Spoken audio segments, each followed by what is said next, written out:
कठिन समय में प्रेरणा से भर देने वाले श्री कृष्ण के जीवन एक मेला है जिसमें सुख दुख के झमेले लगे रहते हैं। हर व्यक्ति के जीवन में एक ऐसा कठिन समय भी आता है जब व्यक्ति निराश हो जाता है।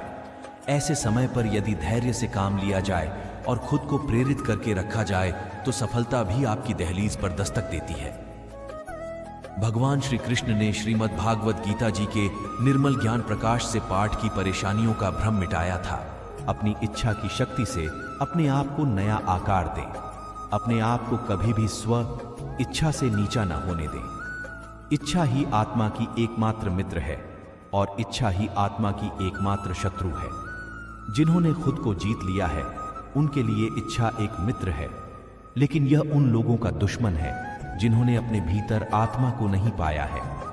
सर्वोच्च वास्तविकता उन लोगों की चेतना में प्रकट होती है जिन्होंने खुद को जीत लिया है। शांत मन में, ध्यान की गहराइयों में आत्मा स्वयं को प्रकट करती है। स्वयं के माध्यम से स्वयं को देखकर एक आकांक्षी पूर्णता के आनंद और शांति को जानता है। कोई भी जो अच्छा काम करता है उसका कभी भी बुरा अंत नहीं होगा, न तो यहां और न ही आने वाले युग में। मुझ पर अपना मन लगाकर योग के अभ्यास से स्वयं को अनुशासित करो। मैं उन लोगों के लिए हमेशा मौजूद हूं जिन्होंने मुझे हर प्राणी में महसूस किया है। सर्वोच्च वास्तविकता उन लोगों की चेतना में प्रकट होती है जिन्होंने खुद को जीत लिया है। ज्ञान की भेंट किसी भी भौतिक भेंट से बेहतर है, क्योंकि सब कामों का लक्ष्य आत्मिक बुद्धि है। जैसे आग की गर्मी लकड़ी को राख कर देती है, वैसे ही ज्ञान की आग सभी कर्मों को भस्म कर देती है। अपना काम हमेशा दूसरों के कल्याण को ध्यान में रखकर करें। मैं उन्हें ज्ञान देता हूं जो सदा मुझसे जुड़े रहते हैं और जो मुझसे प्रेम करते हैं। मेरी कृपा से कोई सभी कर्तव्यों का निर्वाह करते हुए भी बस मेरी शरण में आकर अनंत अविनाशी निवास को प्राप्त करता है। मैं धरती की मधुर सुगंध हूं, मैं अग्नि की ऊष्मा हूं, मैं ही सभी जीवित प्राणियों का जीवन भी और मैं ही सन्यासियों का आत्म संयम हूं। कर्म मुझे बांधता नहीं, क्योंकि मुझे कर्म के प्रतिफल की कोई इच्छा नहीं। आत्म ज्ञान की तलवार से काटकर अपने हृदय से अज्ञान के संदेह को अलग करके अनुशासित बनो। मनुष्य अपने विश्वास से निर्मित होता है। जैसा वो विश्वास करता है वैसा वो बन जाता है।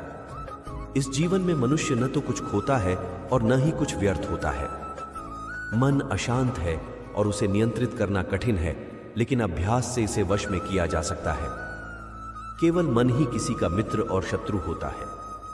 जब मानव अपने कार्य में आनंद खोज लेता है तब वह पूर्णता प्राप्त कर लेता है। क्रोध से भ्रम पैदा होता है, भ्रम से बुद्धि व्यग्र होती है, जब बुद्धि व्यग्र होती है तब तर्क नष्ट हो जाता है, जब तर्क नष्ट होता है तब व्यक्ति का पतन हो जाता है। सदैव संदेह करने वाले व्यक्ति के लिए प्रसन्नता ना इस लोक में है ना ही कहीं और। मन की गतिविधियों, होश, श्वास और भावनाओं के माध्यम से भगवान की शक्ति सदा तुम्हारे साथ है और लगातार तुम्हें बस एक साधन की तरह प्रयोग करके सभी कार्य कर रही है। जन्म लेने वाले के लिए मृत्यु उतनी ही निश्चित है जितना कि मृत होने वाले के लिए जन्म लेना।